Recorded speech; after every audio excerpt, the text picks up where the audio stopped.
Hi, welcome everyone. We'll get started in just a moment.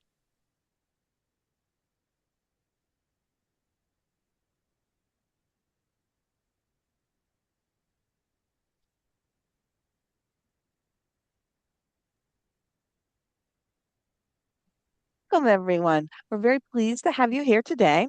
And for today's webinar, we have Roland Cormier and Michael Elliott.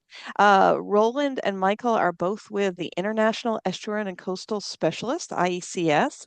And Roland is also with the Department of Fisheries and Oceans Canada, and Michael Elliott with the University of Hull.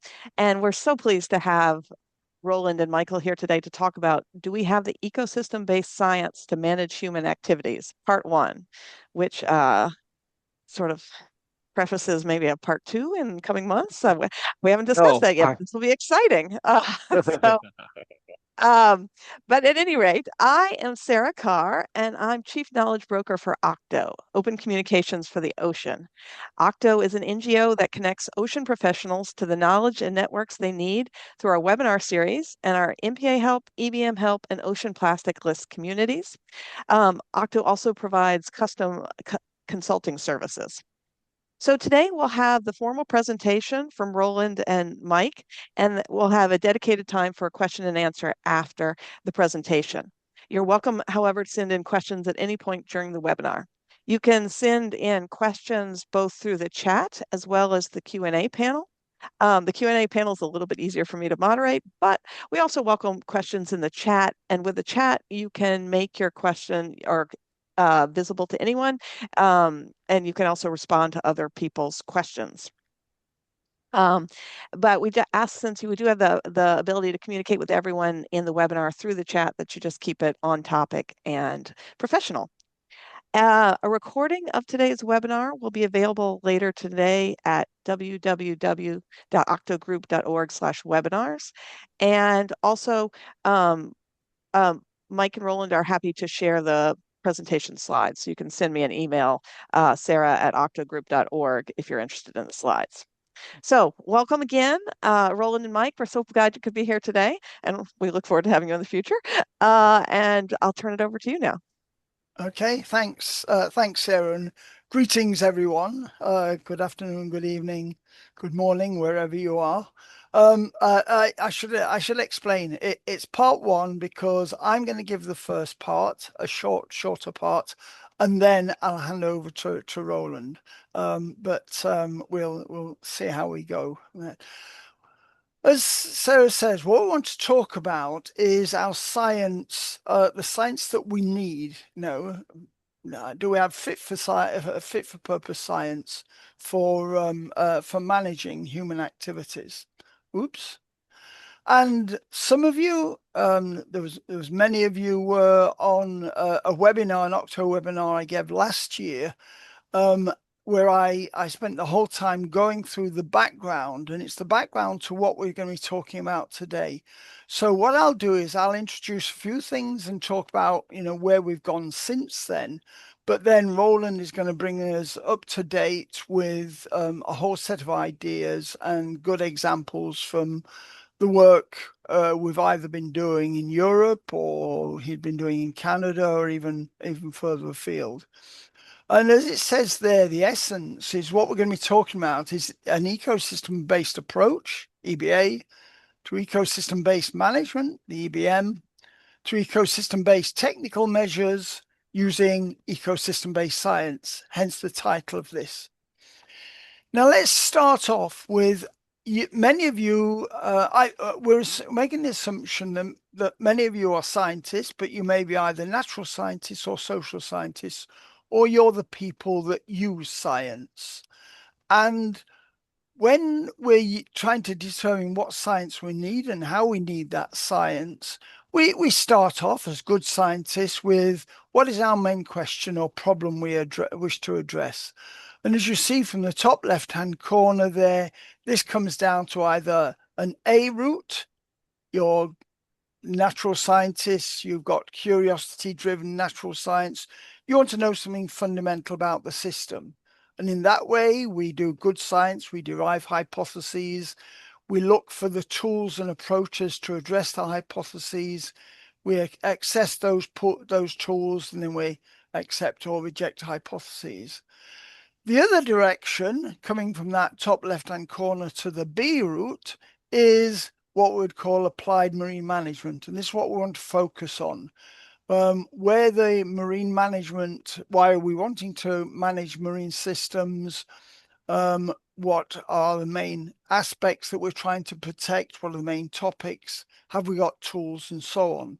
And I'll give you slightly more information about this. It might be difficult for you to read, but I guess most of you are looking at this on screen.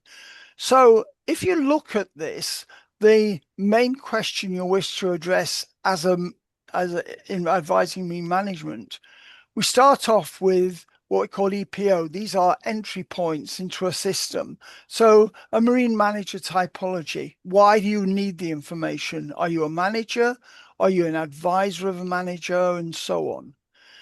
The next one, EP1, is what are the main drivers of basic human needs you're needing to understand? Is it the welfare of society? Is it resources such as fishing? Is it using oceans for our pleasure and so on? And then below that, which activity sector are you interested in? And these are the main activity sectors in the marine system. And many of you are very familiar with these. The next question is, well, where are the problems coming from for that? Where are the risks and hazards? And we have a risk and hazard typology, and I spoke about this last time. What are the risks and hazards that we're willing to tackle? And then it comes down to, well, what is it about those risks and hazards, the topics? Are you worried about ecosystem loss or biodiversity loss or recovery or economic aspects and so on? And then we come down to the solutions. What solutions can we have? And we're mostly going to talk about the science we need to do this, less so on, we'll talk about some of the solutions, but not too many.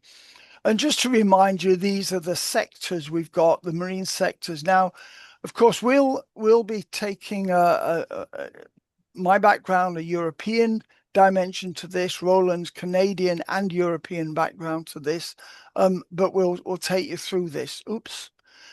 So the first one, sorry, there. Whoop, there. The first one is so have we got the science to know the system that we're dealing with? Now, this was a paper we did a long time ago now to look at marine ecosystem health.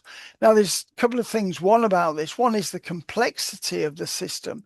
But the other thing is that this diagram shows that it was drawn by mostly natural scientists, because you can see the green box part of the diagram, the natural science is much greater than the brown box. If social scientists had drawn this, they would have drawn it the other way around.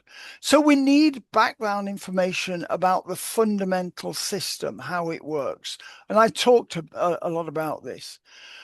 We need information about the cascading through this system. And this happens to be a paper that led by Myron Peck in the Netherlands a few years ago, showing a cascading of the system, but in particular, what models we need for understanding the system.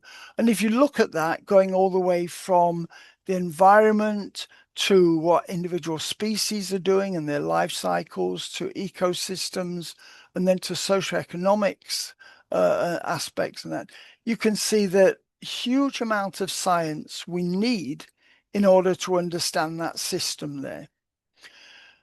We very often, especially when we're talking to non-scientists, we have to get over to them that one of the biggest questions we're interested in is the system okay? Is it healthy? Is the marine system healthy? And if it's not, what do we do about it?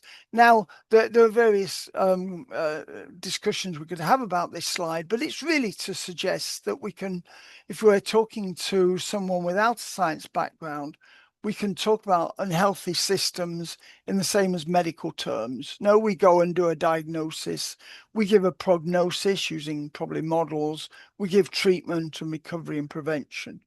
The sheet on the left-hand side there is one of the policy briefs that one of the European projects that we're involved in has been creating, and these are all on Zenodo.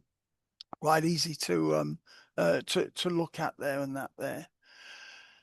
So then you start saying, well, when we start affecting the system, how do we change that system? Now, this happens to be a diagram that I drew, 20 odd years ago now. But it shows, in this case, it's a very precise problem. It's looking at pollution going to fissures, and it shows as you cascade through the system, what information do you need? What science do you need? You need not only the way pollutants are taken up by by an organism, but the way that that cascades through the system, the way it affects the biochemistry, the physiology of an organism, it affects its anatomy, it affects its genetic, and then its reproduction, and then eventually it comes through to growth, increase in body size, and eventually to fisheries. So if we had a lot longer, we could look at the precise science that we need for each one of those boxes. Whoops.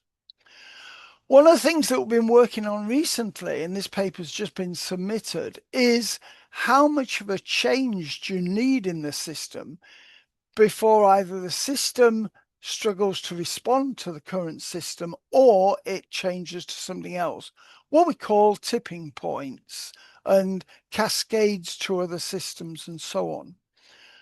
How much change can a system, a marine system, assimilate?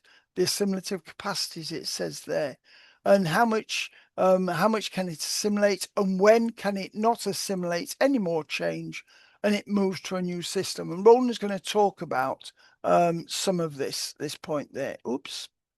And the paper that we've just submitted talks about the operating space and the way these systems are changing.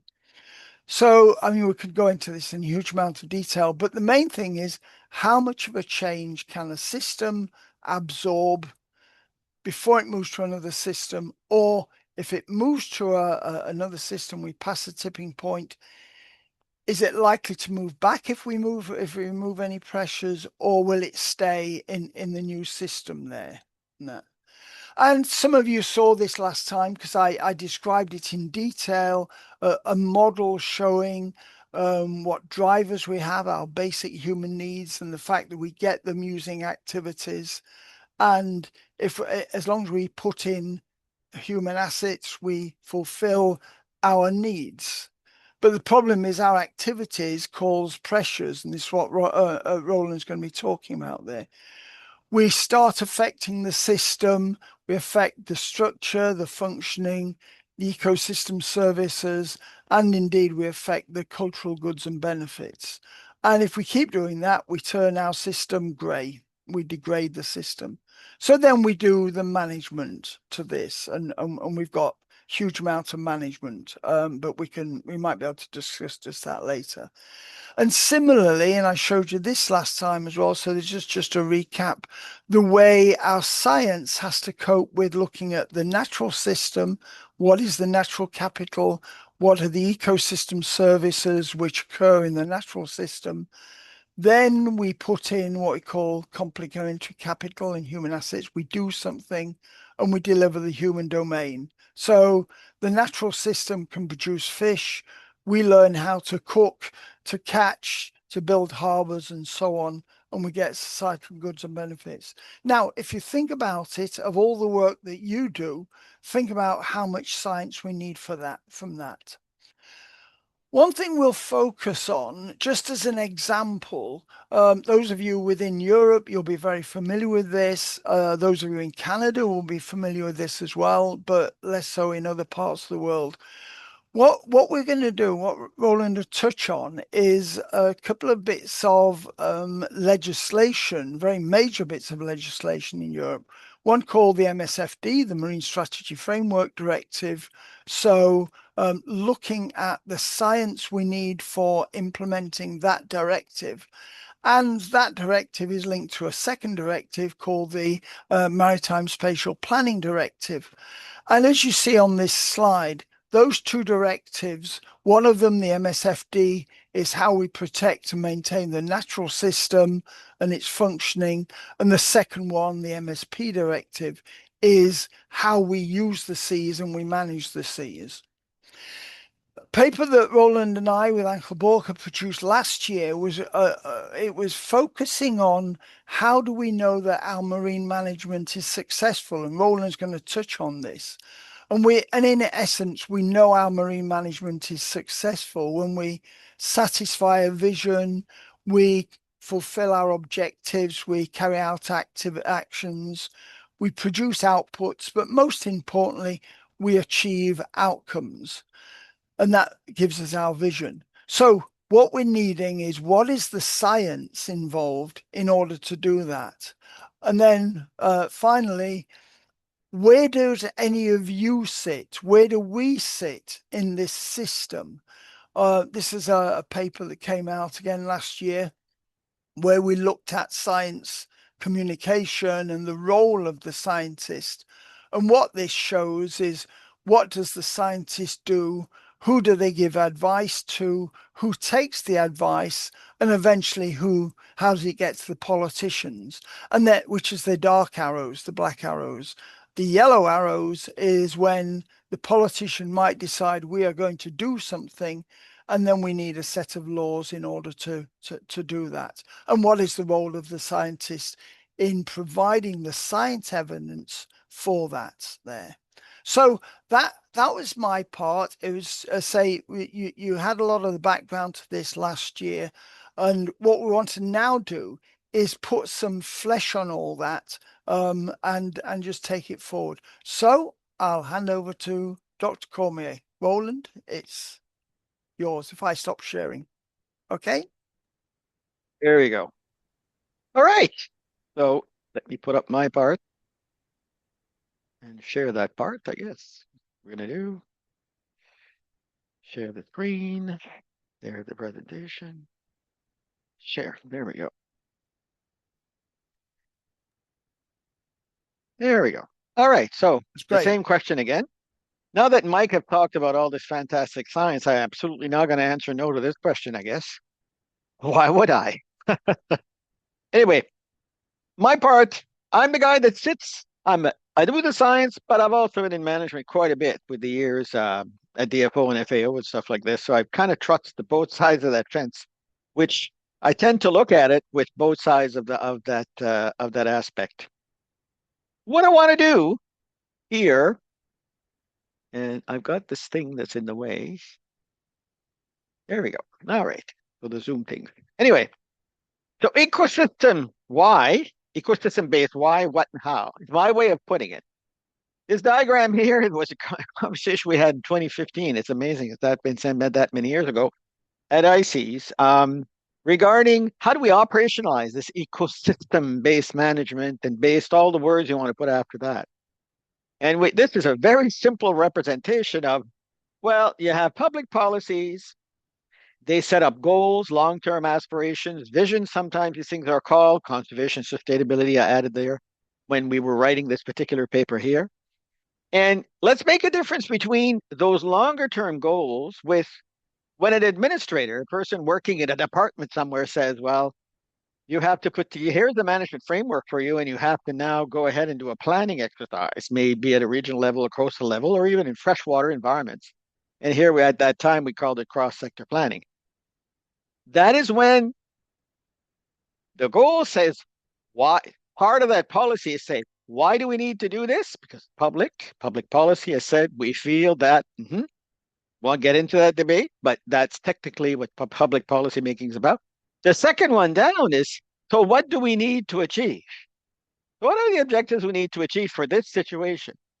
Suddenly, it's a very different question than saying, what do we know and why do we have to do something? What I was drawing attention way back when, there's another one we forget. The authorities, the management measures that there are hundreds of them that people have to implement for all kinds of reasons, whatever activity they do. In my world, we'll say near water or in a marine environment.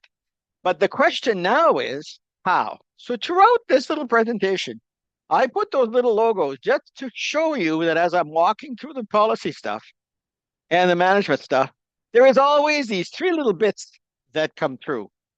And that will bring me to the science that I want to talk about. Why technical measures? Because the how I'm really, really harping hard on, because this is where the most complicated issues are. Because at the end of the day, when Mike had produced the first diagram for this, for the paper called Marine Resources Sustainability, etc., the paper still has the pyramid upside down, because there are so many millions of square kilometers of global treaties that cover ecosystem-based policies. And then it comes down to one technical measure at the bottom. But I said to Mike, really, is the other way around.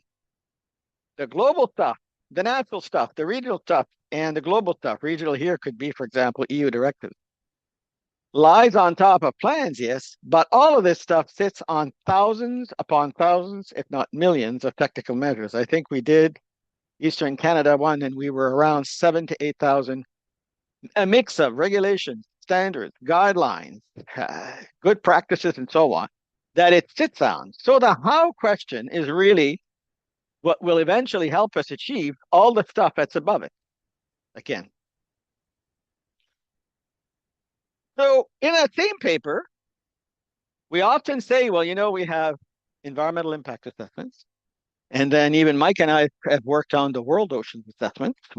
Part of the writing of a chapter, and so on and so forth. And then we also have regional environmental assessment, but we also have regional sea assessment. And we have several assessments. But at the same time, when we look at the footprints, the activity footprint, the pressure that they generate, the effects that this could cause at a national policy level, should that not be integrated with the questions about transboundary issues? And then ultimately, because we've also worked on sustainable development with the UN crowd, at that level. So I'm pointing here the arrow to the right. That's what we think about integration when we say policy integration, management integration. But at the other way, is there a good link? Sometimes there is, and sometimes not, between does the world oceans assessment inform the regional sea? And I'm doing this on purpose to make you think, folks. The strategic or the regional, and ultimately the environmental impact assessment. Most of the top part is why, just because most of this stuff that's conducted is for a policy a policy implication. It doesn't matter if it's a national, regional, or a global one. The regional sea, the regional environmental assessment, closer to the what? It's very close to marine planning, because we're trying to figure out what's needed on a regional scale. What is the specifics here? What are the activities going on? And we all know the environmental impact assessment is about a project. We often, some of you might say, how does the impact assessment do technical measures? Well, it's after any kind of approval, then it falls in the world of what do you need to put as mitigation measures and avoidance measures and everything like that. You're coming right back to how can this project proceed with the given targets provided to them. Endogenic and exogenic endogenic managed pressures and exogenic unmanaged pressures. It took me a long while for Mike to have me say this without stumbling in the words. Paper we wrote with Jake Rice way back, actually, 2019. Well, it's not that far, but it's a while back. Highlighting we manage, I'll use the term sectors, okay, human activities. We have industries and activities going on. We also do conservation planning. We do conservation measures, marine protected areas, conservation areas we have for that aspect. But we often forget that if I'm going to use technical measures to protect something from something, to protect, if I use the terminology we have in Canada, fish and fish habitat, for example, or to protect the various ecosystem components from an impact or a change, as some of the directives in the EU do, some of the technical measures can actually manage the endogenic measures, but there are also situations where there's some technical managers that won't be able to manage what is outside your management control. But that is also true for conservation issues.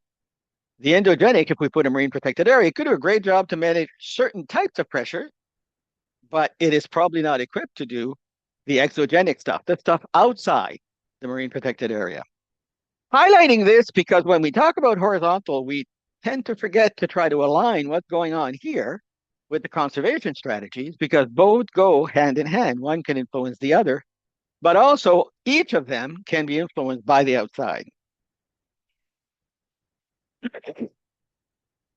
The latest 10 tenets, and by the way, I invited Mike to Halifax in 2012, I think it was, because he had just published the first version of the famous 10 tenets. And I was at DFO. I'm retired from DFO and I do, part-time work sometimes for the department still, but I was involved in integrated oceans management and intercoastal management. And the issues there is not just of the natural science, but it also involves a whole whack of other things that interplay.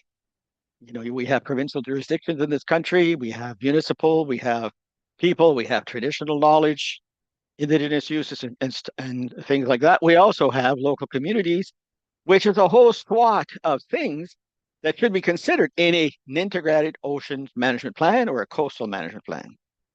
So this particular paper, we were going back and revisiting this, and this is where the ideas of EBA and EBM and EBTM came up. But what I wanted to show with this diagram, it comes right back to my first diagram at the top. First of all, the whole thing is sandwiched by all of this stuff in the middle has to happen.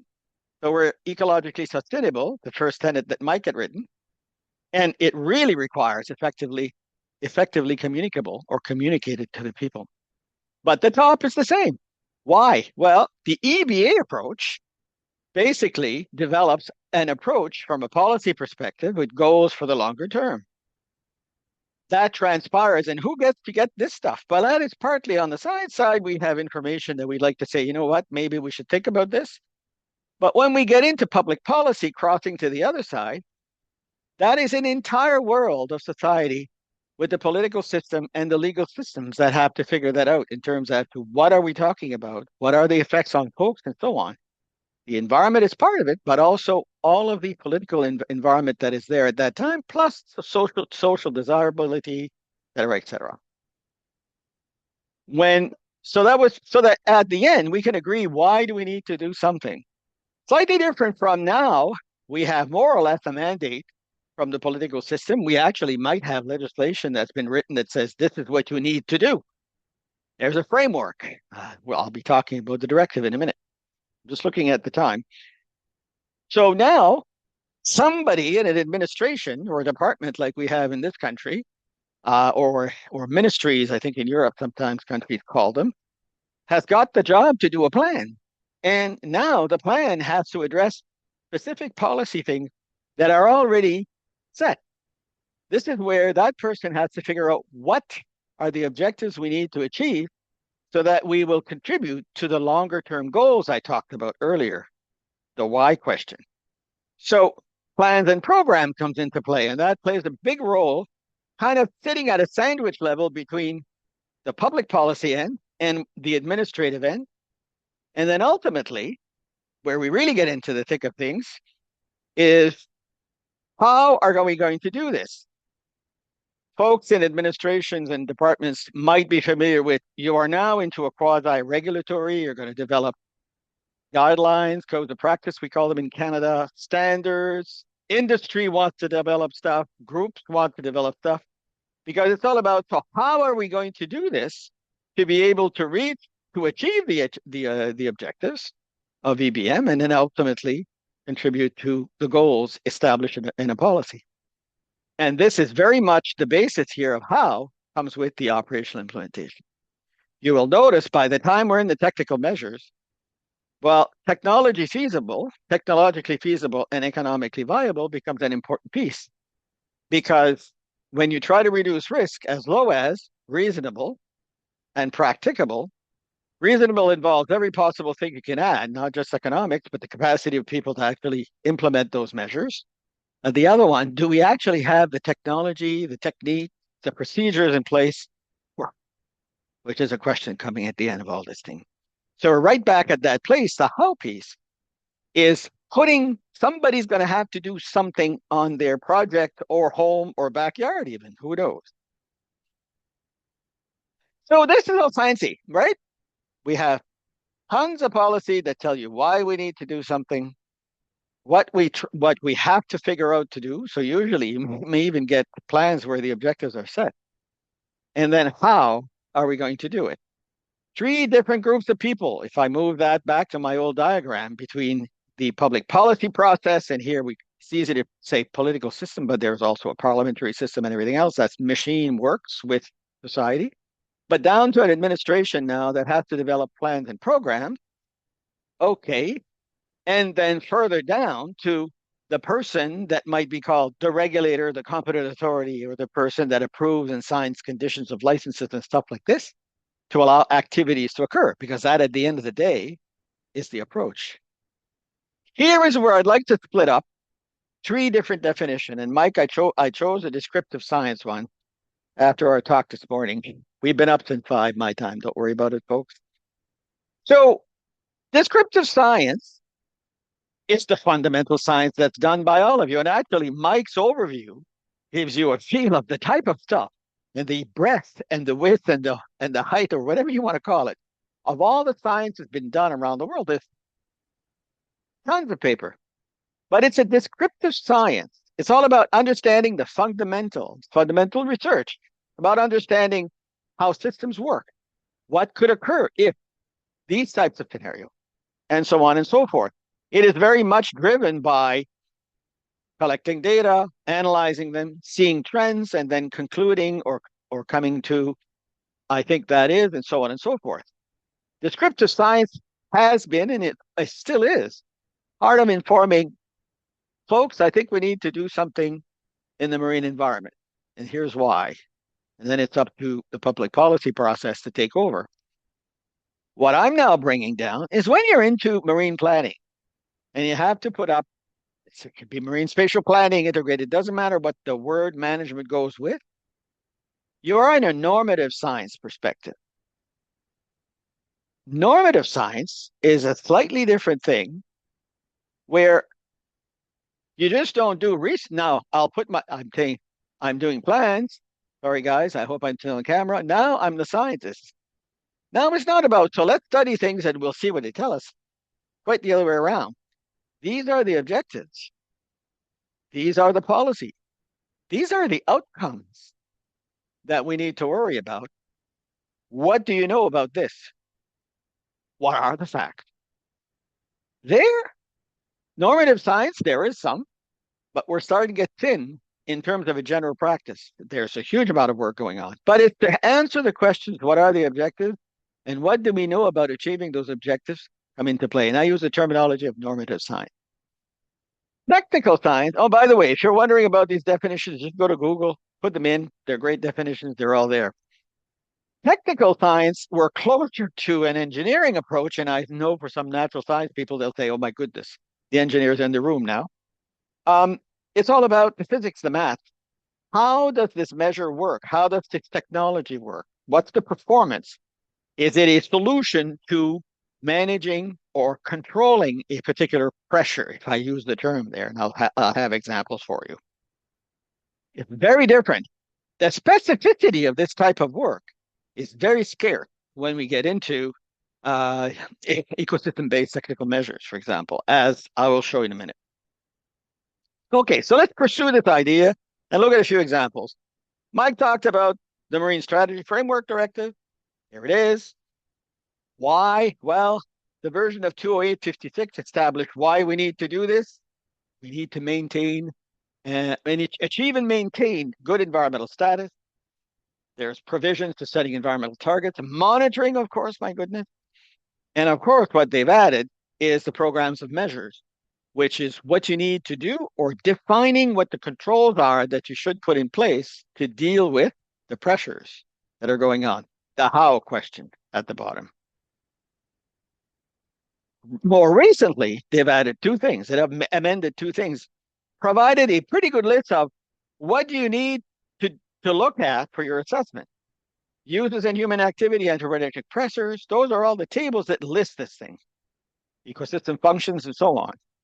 And underneath that, they've also established a whole series of criteria, they call it methodological standards, for monitoring and assessment in terms of indicators. We are still in a world of why we need to do something. What do we need to do and how? And here I'm bringing the attention to a paper that's written by a good colleague of mine, and we've written several papers together, Angel Borja, working with Nicolau and Patsanikovic. I hope I say his names right. But anyway, this paper for me, when I saw it coming out, was the closest thing for someone to say, hey, here's the MSFD. That's a framework we're in. Now, there's some science out here. How could I bring this in? Very much what normative science is about.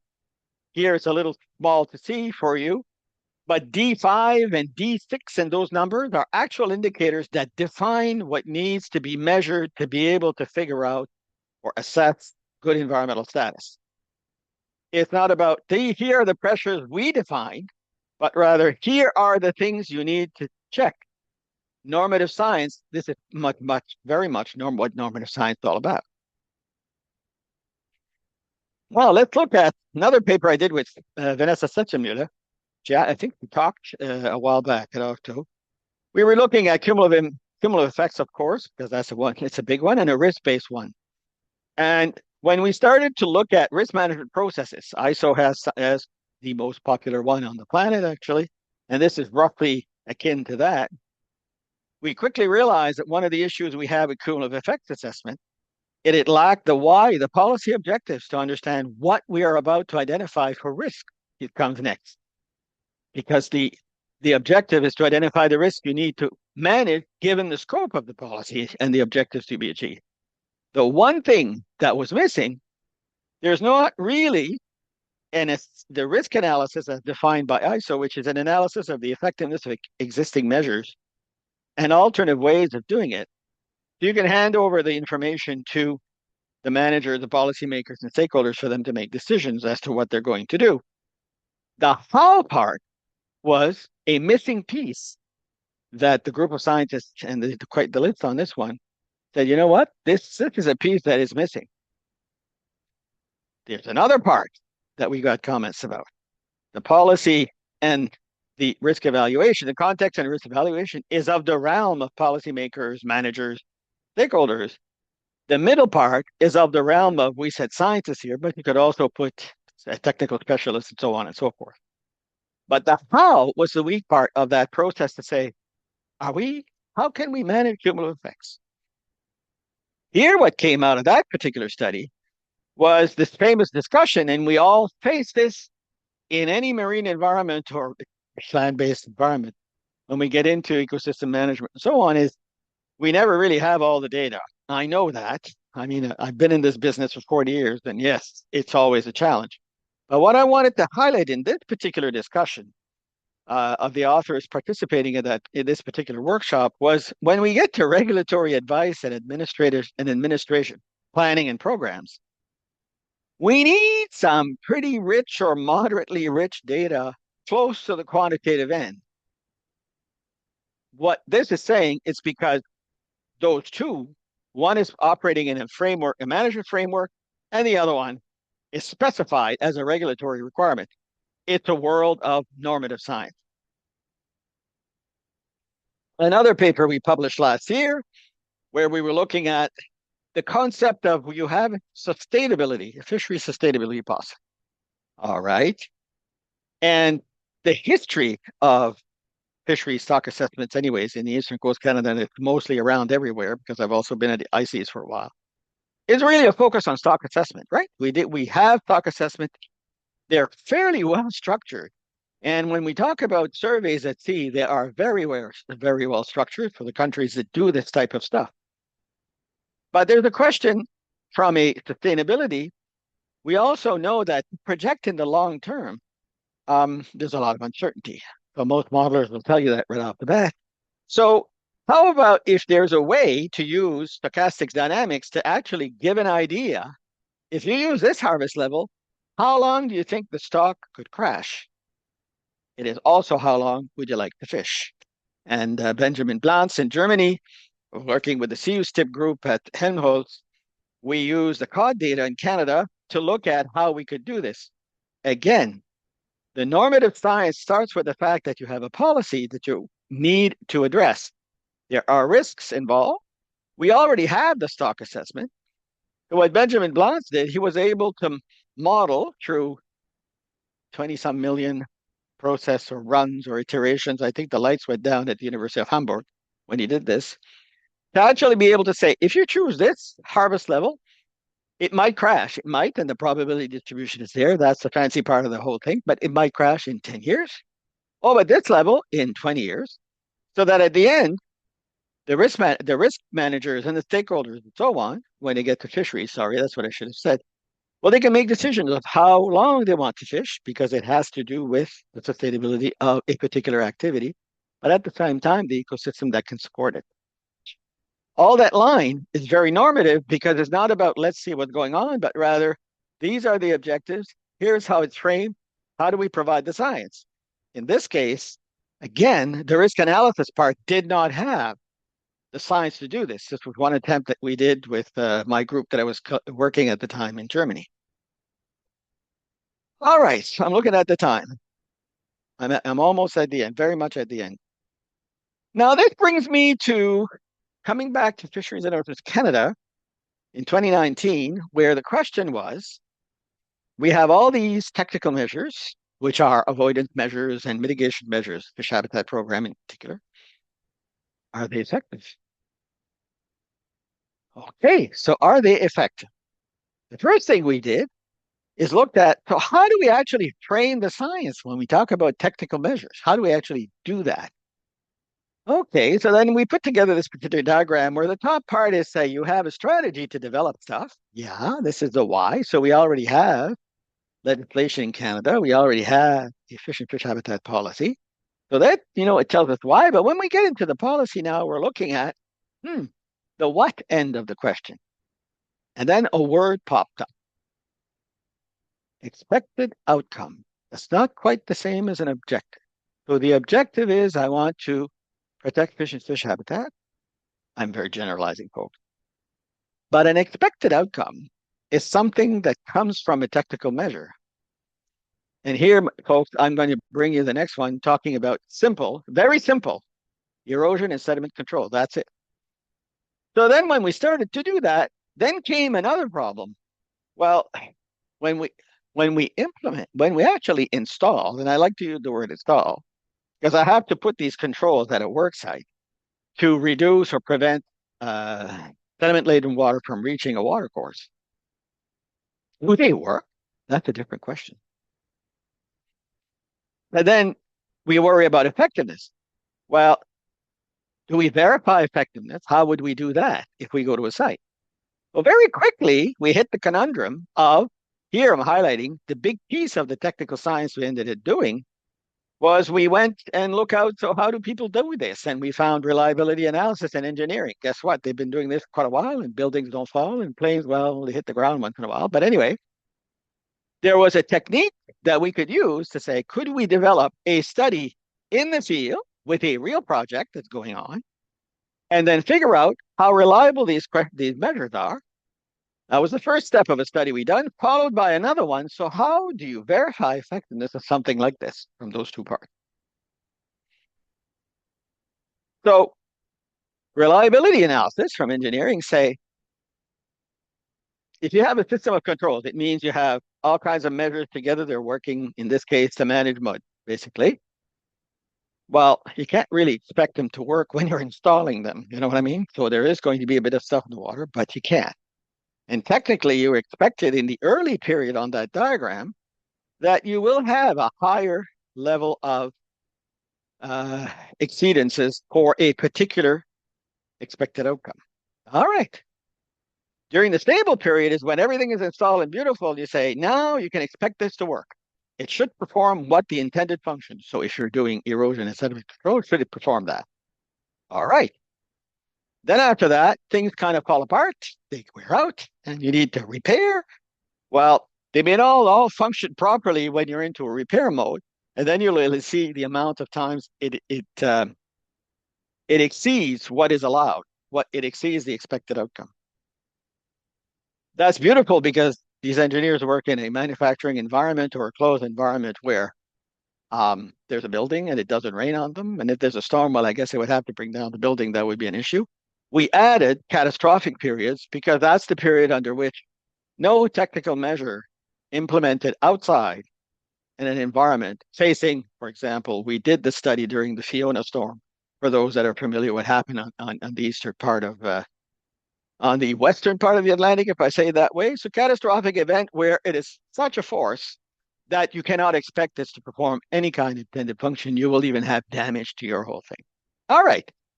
Now we had a way to collect data, but at the same time going back to the work site and figuring out with the proponent, have you finished installing? Have you done, you're here, and so on. So when we analyze the data, now we had variability that was dealt with by the particular characteristics.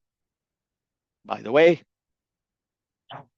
in stable, it was something like 0.027. It's exceeding NTUs. I'll talk about that in a minute. It was extremely good. So actually, it demonstrated that it followed the principles of reliability analysis. And we said, okay, so that's the reliability of this for these types of projects. Very small study, folks, very small, but we were breaking ground as how do we do this? The next question came about, so we need to verify this. All right, so how do we do that? When you verify something today at a work site, you have to be able to conclude everything seemed to be working fine. And it's a good decision for the person responsible to implement them when you say everything should be fine, when in fact it is working fine. However, if your sampling plan doesn't quite tell you, and you don't realize that you said everything is working fine, when it isn't, it becomes an incorrect decision for the environment. So we use accepted sampling plans that is used in inspection everywhere today. I mean, even the military standard 105D was a US one, I think, from the 1940s. So this is old stuff. It's been around forever, still being used and updated to simply convert the producer's risk, the consumer's risk, to the proponent's risk and the environment's risk. Because also, if I say everything is fine, if I conclude that the system is not effective, I should use the wording here for you, but it was, well, then it's the wrong decision for the proponent. If I conclude that it's not effective when it is not effective, it's not meeting the expected outcome, it's the correct decision for the environment. So suddenly it gave us a way to look at verification, but much more importantly, the weakest link in decision-making is the data. And of course, the sampling scheme that you. So this particular paper right now has been submitted to environmental management. Hopefully we'll get it published and you can have it. Now, there's one thing I didn't talk about. Sorry, these two previous slides are all technical science. The last technical science issue is the expected outcome. Now, we were lucky because the Canadian Council of Ministers for the Environment, I got that straight, have a water quality guideline for the pressure of aquatic life for total particulate matter. So we said, okay, we are measuring reliability and we will sample effectiveness against that guideline, which says the expected outcome, we declare that this is the expected outcome because if you maintain sediment concentrations below 25, right? There's background levels to take for short-term periods of time. Here's the important part. It'll likely to cause behavioral and sublethal effects on fish.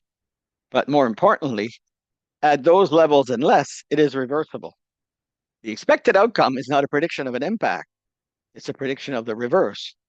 What's reversible, what will not affect, and so on and so forth.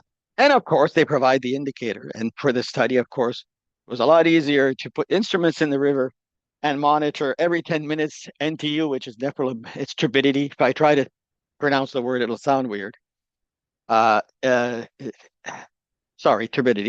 for the whole thing.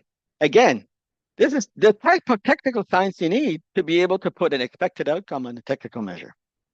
I'm done. So, do we have the ecosystem-based science to manage activity? In terms of description, there's no need to talk about descriptive science because it still continues to be. We are always trying to better understand. It has science research has informed continuous on vast management of environmental-based policies. The normative science, now we're into a framework for assessments and management, studies scientific studies monitoring used studies and monitoring used for such advice really to continue to be a challenge because now you have a box which says this is what you have to figure out, and we have all that science. So there's quite a job to bring it all together into those management framework. At the technical ends, it's really the whole applied science that comes into play, is the other way to say it. Because of reliability and effectiveness, it's a completely different style of study that you have to do in the field and also of what you need to do. Here, we also need that kind of applied thinking to establish the expected outcome. Thank you very much.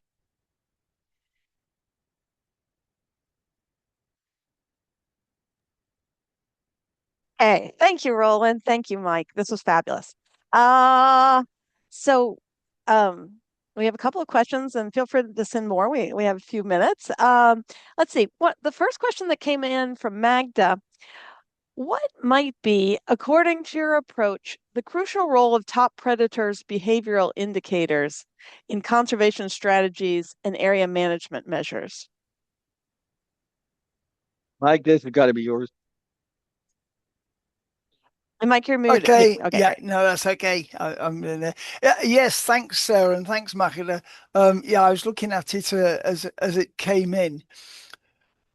It comes down to actually the next question as well touches on this. It comes down to sort of what is the reason for you doing your science? What do we need to know about the area that you're worried about?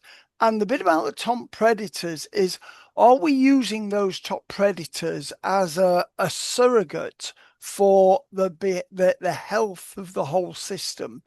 So you can take the view, Roland and I, we mentioned about the Marine Strategy Framework Directive, which has got 11 descriptors in it, but two of them, one is on food webs and one is on biodiversity.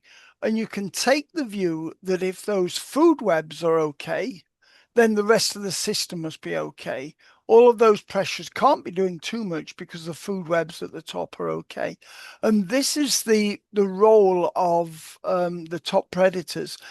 Roland talked about indicators that we use, and some of the main indicators that we use are on the top predators. Each area in Europe has probably got one indicator on what we call the piscivorous birds, gannets or kittiwakes or seagulls or whatever, on the basis that if they're okay, then does that mean the rest of the system is okay? So you can use it as a surrogate for that.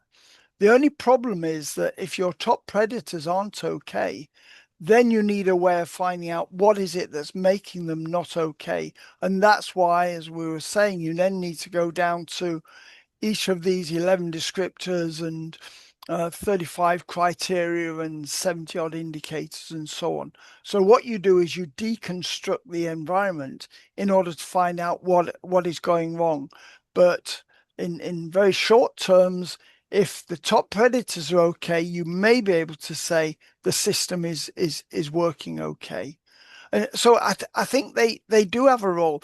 I know, and of course the other major role is that people understand them. The politicians, as we say, the man and woman on the Clapham omnibus, Clapham's a place in London, they understand when you talk about sort of birds and fish and these higher things. So we use those as a way of trying to get over the message of how good is the marine system and how is it, how healthy is it? A lot of natural scientists don't like us to talk about healthy systems, but as I tried to show earlier, I think the man and woman in the street and the politicians, they understand health in these general terms. Don't know if Roland wants to comment on that more.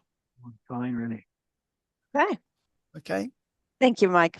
All right, and we'll move on to Sophie's question. Something that came to mind as Dr. Roland was talking was that the how part is already going on every day, but is not the role of researchers. What is reasonable in terms of measures for reducing environmental risk is set by societal risk tolerance, represented by laws and regulations, and how the regulatory programs are implemented. And then she goes on, is part of the problem a disconnect between academia, researchers, and regulators, practitioners, and government line departments? and even industry subject matter experts, which will ultimately be the people reducing the risk in reality? Well, I'm going to try kick the cat at that one. Um, when we get into technical measures, there's also another part that kicks in, and it's not just because, actually, I will say it this way, it's nobody's fault. I can't say it's because they're not connected with science and so on and so forth, is that the process of what's called a regulatory impact assessment is what takes over. And it's also part of, depending on the legislation, and here I'm citing more or less what the OECD says for regulatory impact assessment for the signatory countries. And I know that the United States and Canada are part of this, and quite a bit of all the European countries that I know of, okay? When that starts is where tolerance fits in, a tolerance in terms of what is reasonable, what can be put into practice. That's a hard two sets of questions that are hard to do because it is not only of a natural science world or even the social sciences. It's a mix of policy, but it's a mix of legally what you can ask a person to do, because the reasoning for regulation is to actually not have more than we absolutely need. So part of that question comes along those things that comes into play.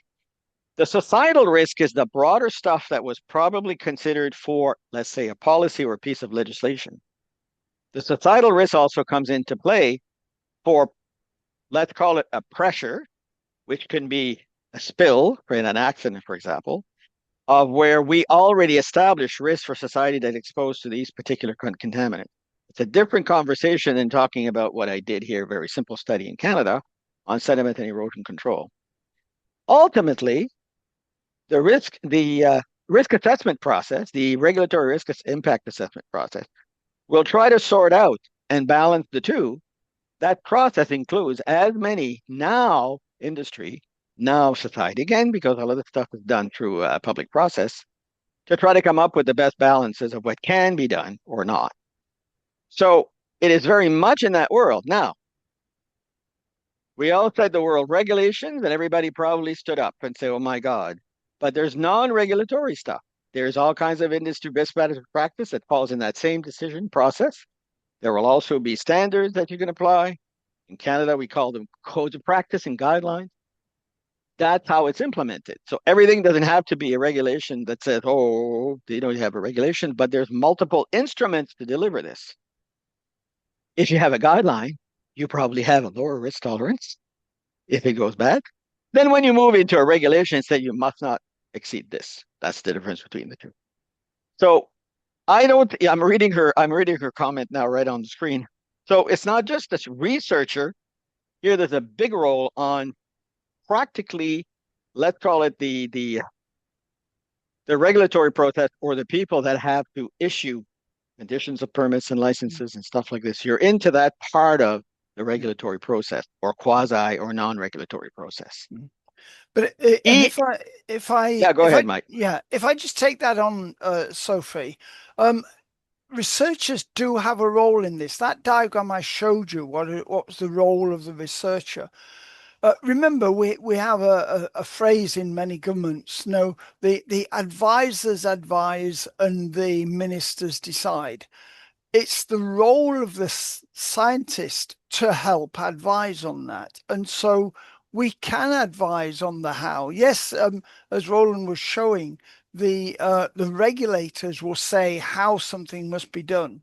But our role is also to advise on how it should be done. So, for example, there'll be some people online that are involved in nature-based solutions or geoengineering and eco-engineering. We can advise on what that how should be, but eventually someone takes decision. The other point is, I think you're suggesting about the importance of society. Well, of course, society is important in all this. Roland was talking about risk. Well, last year I was showing that we have this link between what we call hazard and risks. Hazards occur naturally. They occur by humans and human action and so on. they become a risk when they affect something that society values, our health and well-being and so on. So it is society, but also don't forget, as scientists, we are part of society. We are there to advise. I've always, some of you have heard me take the view that we can advise society that something is not good for the environment. But if society still wants to go and mess up the environment, society probably has the freedom to do that. We can advise, we can show what it would be a good idea. It's probably not a good idea to take every last fish out the sea. But if society wants to do that, then society might have got the freedom to do that. Can I very quickly pick up the last paragraph, Sarah? Because I know we're at the end. Yep.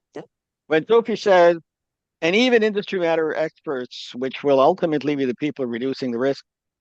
When I talked about the regulatory impact assessment and who is at that table mostly, is basically the people that are stuck implementing that in their backyard to do it. And then that's why engineering comes into play. Yes, the researchers like Mike came into play and so on and so forth, and industry subject matters to actually figure out what can be technologically doable, economically viable. Because at the end of the day, if we have to hire NASA every time we fish something, I don't think this is going to work.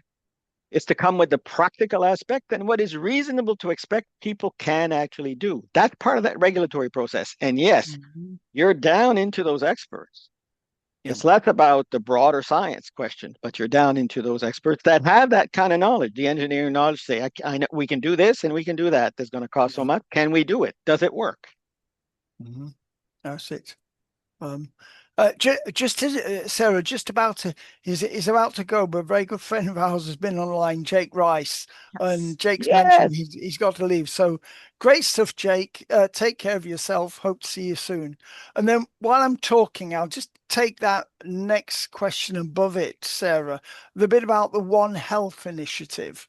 And I think if people have seen quite a few of the OCTO webinars, you'll see how many of them have a bearing on this One Health initiative. And the One Health initiative it's very simple. I think earlier I gave that what we call the only big issue, that is, how do we look after the natural stuff and deliver the human stuff? Well, One Health is saying that. How do we make sure the oceans are healthy, both for the natural system, but also for us? Now, people will say, it's fairly anthropocentric view where we start managing it just for people. But I'm afraid with 8 billion of these organisms on the earth, then it is an anthropocentric view. But One Health is a way of summarizing this very big idea. Let's look after the natural stuff and let's deliver what humans want as well. Okay. Thank you so much, Mike and Roland. There was Jake's question, and then there was another question we weren't able to get to, but I'll provide them to you afterwards, and then it'll be a good excuse for you to get in touch with Jake to discuss. So thank you both. This was fantastic. We don't actually delve into the theoretical as often as we should. And so, I mean, it's very practical, obviously, but it's good to change a pace for us, and we appreciate it. And we look forward to catching up on your latest work when you're ready to present again. So thank you. Thank you to everyone who was able to stay a couple extra minutes, and thank you for coming today. And last thanks to Mike and Roland. This was great. Thank you very much. Bye-bye. Pleasure. All the Thanks, best. everyone. Goodbye. Bye, everyone.